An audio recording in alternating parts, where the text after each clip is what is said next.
T-Bone and Heather in the morning on Star 98.3 and 97.7 The Bay. Right. Hi, everybody. Welcome to it. It's Friday. Phone lines are open for you if you want to be part of the show this morning. I think that's just a little slice of heaven. And speaking of slice of heaven, here's Johnny. Well, GT, I'm blushing. Oh, morning. Good morning. How are ya? Wonderful. How was your week? How was your you week? slipped into a little bit of the nanny there. The How are ya? Well, you want some coffee? I'll make you some coffee. Come on over. Sound like every one of my mother's friends from North Jersey. Really You go to a funny. diner, have some matzo ball, you know? Right. Hey, tell me about this movie Wolves, because it's in the theaters this week, and then it's on Apple Plus next week? Yes.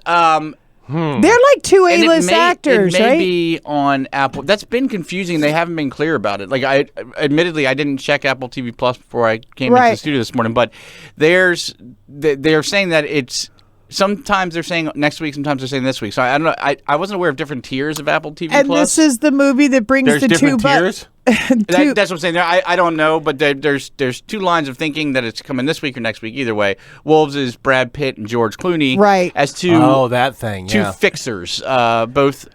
Shocker, a little bit out of their cups. You know, they're a little older. Right. George Clooney gets sent to fix an issue and finds that there's another fixer already there, so they have to work together. That old chestnut. So, I got you. okay. Gotcha. None of that matters. I mean, did you like George Clooney and Brad Pitt in Ocean's 11? Yes, I liked him in Ocean's 11. Yes. Then you're gonna like him in Wolves. I mean, this is purely a vehicle for two A-list, super good-looking Hollywood friends who have a lot of fun together to sit together for a little while. It's almost and made $20 million while doing it's it. the A-list version of Grown Ups, like with Adam Sandler. exactly what I was going to say. Yeah. It's almost like Adam Sandler's thing. Right, with more bullets and violence. But yeah.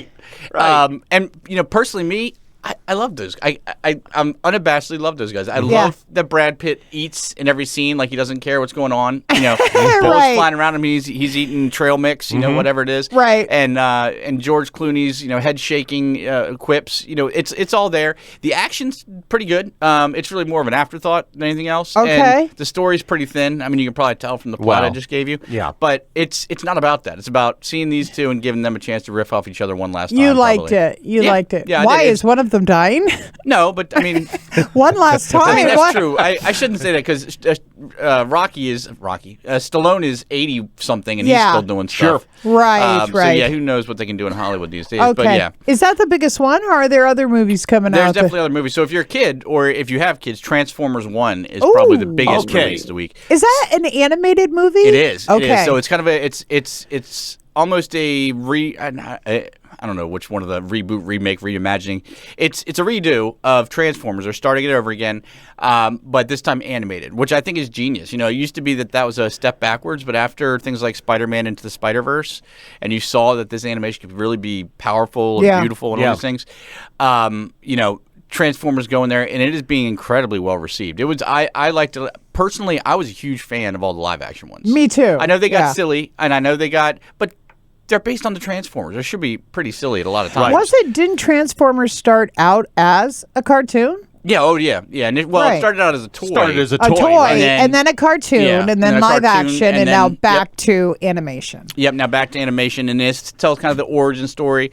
You got a bunch of big-name Hollywood stars voicing characters in this. Ooh, okay. Names like Channing Tatum. Sure. So, and it's really good. It's a lot of fun. It's really good. Like I said, it doesn't look like Spider-Man Into the Spider-Verse, but you can tell that that's the type of storytelling animation they were trying to use, is something powerful, something that was different and didn't seem just like a cartoon. Okay, excellent. So that one's out for the kids. What else is out there? Yep. The Substance is in limited release. This one we don't talk about for too long, but it's Demi Moore and Margaret Qualley. It's a sci-fi body horror type movie where it's slightly in the future. There's this company that can make you young again. Demi Moore is a rich lady who wants to be young again. So it's a biopic. Yeah. And I will say, usually I would never talk about things like nude scenes on a review, but Demi Moore, I got to give her credit. People say things like brave for no reason a lot when it comes to stuff like this, but she puts it all out there, and she's 62, 61 right now. Well, Well, she's smoking hot. She's fit. But they didn't make her up further. I guess you can see the aging as part of the plot, but she's still beautiful, of course. But if you were of a weak stomach at all, this is not, and not because of that, obviously. that nice was bad timing, John. Right. Nice setup. No, but if you have there's a lot of other things in it that if you have a weak stomach, it's really not for you. Is it brutal? It's gory and it's brutal and it's it's body horror, which has never really been my thing. Yeah. Is there a version where it's just the nude scenes?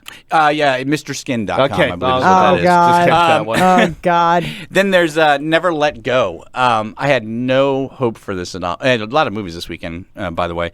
Never Let Go, which I had no hope for. It's Halle Berry in a horror movie, and it wasn't really clear what it was about, but essentially it's like Bird Box or The Quiet Place, but more supernatural. There's a we've seen the haunted house picture before. Sure. Family in a haunted cabin.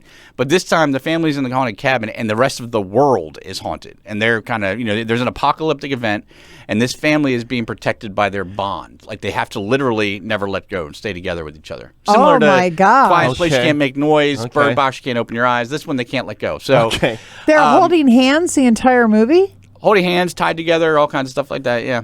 Oh my gosh. And the older son eventually doesn't believe in the evil that's out there. You're sitting in a cabin for long enough and everybody tells you, oh, your face will melt when you go outside. Eventually you're not going to believe it. Right. That's what happens. Of course. And that leads to, a fight to save the family. But it's something about a paranormal apocalypse on a global level was really terrifying in this movie. Did you like it? I did. Oh, okay. To be honest, I don't know if it was because my expectations were so low, right? But I enjoed it a lot. I thought it was much better than I love when I reluctantly see a film, and it turns out to be great. Nothing better because like a little bit more than a quarter way through it, you start to feel those goosebumps on your arms or whatever it is, and you're like, oh, this is good. And then if you catch that unicorn that is just like the best movie ever, and you thought it was going to be crap, it's nothing like it. So, right. Which is what we thought about Horizon.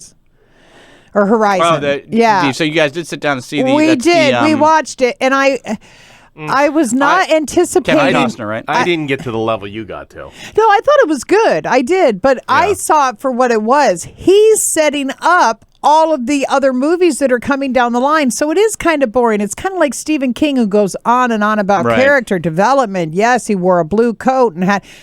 But that's what Costner is doing. I mean, he's setting it up, but we're never going to see the end because the movies aren't going to be coming out because they're not going to make them. Well, so the part 2's already been made. So it has been, but are they going to release it? Likely they will now because it did so well on Max. So, that whole thing was an exercise in ego check. No, it absolutely was, and I think what you're saying, I don't think it's wrong, but I mean that's exactly the point. You got to hook them at the beginning. I mean, it's like you go in and say, okay, here, the hors d'oeuvres kind of suck, but trust me, the meal will be great. Mm-hmm. And you're like, they're all made by the same guy. I don't think so. And by the way, the meal's not being served until tomorrow. Right. Yeah, I thought the hors d'oeuvres were okay. They were okay. Yeah. But were they great? No, but it got me thinking about, what's going to happen to all these people and all these characters. But in today's day and age, if you're doing an epic, you need to hook them. And you got a lot more out of it than I did. The ego of Costner, and some of it's deserved, but, let's be honest. Did you just roll your eyes? I did. He hasn't been A-list for a while. I mean, he's perennial A-list, but really he hasn't been hot for a while. And he's coming in and saying, oh, you know what I'm going to make? A 3-picture, 9-hour Western epic. 4-picture, John. 4-picture. 12-hour Western epic. And by the way, Westerns haven't really been popular, except for a few pockets, since the 60s. And I also thought that it was sort of, the entire project was sort of like a get even with the guys from Yellowstone. Yeah. I'll make my own set in the West thing, and it'll be better than yours. That's why. Yeah, it'll have saloons and ponies. Right. Yeah. I know. No. But you liked it all right. Yeah, I did. Okay. A lot of people seem to, because like I said, it's done very well on Max, but I think that's, and this is a lesson that people are learning and I know we're running late here, but as the format changes, because you see it on the shows a lot, the Disney shows, Marvel shows, where the filmmakers are trusting the audience's ability to focus way too much, where they're having 8-episode series, but they're not getting into the meat of it until 3 or 4. Yeah, that's Right. So, but what right. they don't realize is that people will give you an episode, maybe 2, until they check out. Right. And so, That's like correct. WandaVision, the first 2 or 3 episodes. I was of like WandaVision almost out. Yeah, I it was like, I'm done. so slow, but then it got really good. And honestly, I didn't even have to say that one because really it's been most of them. Yeah. And you have to hook. I mean, like Stranger Things did it perfectly in First episode, the kid gets taken to the or upside down. in the most recent season, like it starts out a little slow, you're establishing everything, but then halfway through the first episode, you got a teenage girl floating in a room having her arms broken in every direction. Right, there's right. something that keeps you and said, okay, what is going on? And that's what they're missing. Speaking of that, anything on streaming that we can look forward to this weekend? Not much, really. Okay, good. So it's all fair time. Go to the fair. It's all fair. fair time. It's all theater time, and catch up on other things. So. Okay, and great. if you want to hear more from John, and what is your podcast? PunchDrunkCritics.com is the website, and YouTube.com/PunchDrunkCritics. We put all our interviews and reviews up there. Awesome. There Thank you you, go. John.